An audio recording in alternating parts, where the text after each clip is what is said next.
Direction la Ville Rose, dans le midi de la France. Nous sommes à Toulouse, à quelques mètres de la place du Capitole.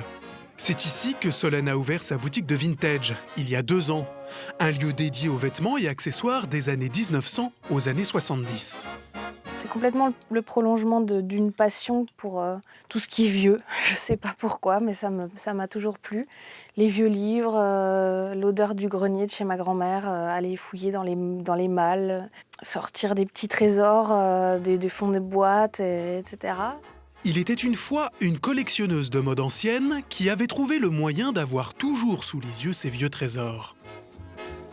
C'est le pendant travail de ce besoin d'accumuler et de ce plaisir d'accumuler des objets, des choses qui racontent quelque chose, quoi. Alors bon, des fois c'est un petit peu le déchirement parce que du coup c'est une boutique, je dois les vendre. C'est un peu là pour ça. C'est comme une grande collection dont je pourrais faire profiter les autres.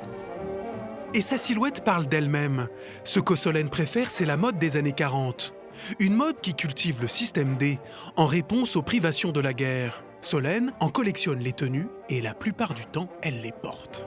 Alors, ce qui me plaît dans la mode des années 40, c'est vraiment l'élégance, la féminité, le raffinement dans le moindre détail. Aujourd'hui, je porte un tailleur de jour américain avec une taille marquée, des épaules un peu accentuées. Il est très simple. Après, je porte un chapeau, je l'appelle le chapeau moule parce que je trouve qu'il a une forme de moule. Que j'ai trouvé dans une friperie toulousaine qui est en feutre. Je l'ai payé 45 €.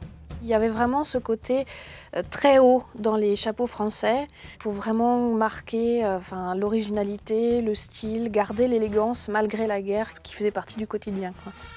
Il y a les pièces que Solène porte et qui donnent parfois des torticolis à certains passants, et il y a celles qu'elle garde précieusement chez elle, vestiges d'un passé qu'elle tient à sauvegarder. C'est le cas de ces chaussures datant de la guerre, trop fragiles pour être portées. C'est sûr que c'est des choses, même en sachant que j'allais pas les porter, il fallait pas que je les laisse passer, quoi. Celle-ci est assez représentative de la mode des années 40 et de la restriction textile. Pourquoi ? Parce qu'il y a donc une semelle bois avec des renforts en cuir bouilli. Et après, il y a très très peu de cuir. Il y a juste ce bout-là et ici. Après, le reste, c'est un tressage de ficelle et de raffia. Parce que c'était priorité à l'armement. Mais la pénurie de textiles a aussi libéré la créativité. Les femmes se fabriquaient des chaussures avec ce qu'elles avaient sous la main. J'aime le tap des semelles en bois. Ça me rend gai. On part à l'utilité en premier, mais on reste quand même dans le raffinement avec une petite recherche, avec ces petites stries là.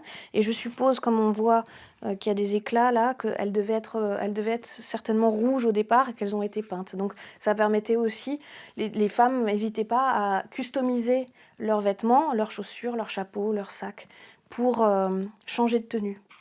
C'était aussi quelque part un petit pied de nez à l'occupant.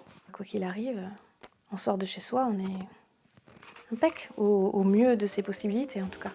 L'élégance en temps de guerre, la presse féminine y a aussi beaucoup contribué. C'est l'époque des tutoriels dans les magazines pour aider les femmes à se fabriquer des tenues avec 3 fois rien. Exemple, avec ce turban que Solène a déniché au puce pour 5 €.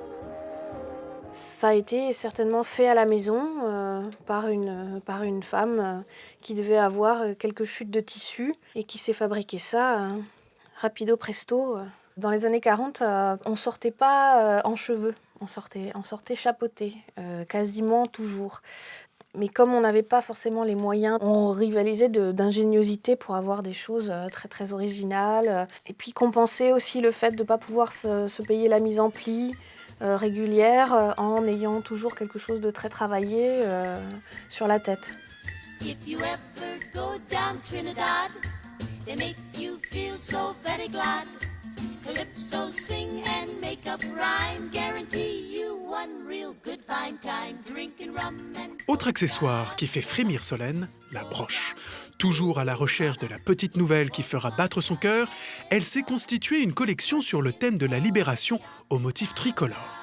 Pour moi, c'est des petits trésors, des petits riens sur lesquels peuvent passer pas mal de gens comme ça dans une brocante. Et puis moi, quand je les vois, ça me fait des picotements, quoi, au bout des doigts. Et je suis trop contente de les trouver. Les grandes broches comme ça en métal un peu doré, avec des fleurs ou autre chose, hein, ou des volutes, etc. Ça, c'est assez typique de la broche années 40. Et puis celle-ci, avec ces 3 fleurs, c'est vraiment une pièce qui m'a tapé dans l'œil direct. Celle-ci, je l'ai eue à 10 €. C'est un petit rappel historique, ouais, de l'époque, et puis la liesse qui a suivi la libération. Aujourd'hui, Solène ne porte plus que des tenues d'époque, et ce, quelles que soient les occasions. Alors ça, c'est ma robe de mariée. Elle date plus du début des années 50. C'était sûr que je voulais me marier en robe d'époque. Hors de question d'avoir autre chose que de l'ancien sur moi ce jour-là. Hors de question. J'ai eu beaucoup de mal à la trouver. J'ai cherché pendant plusieurs mois, voire peut-être même 1 an. J'ai fini par la trouver en fripe. I wanna be kissed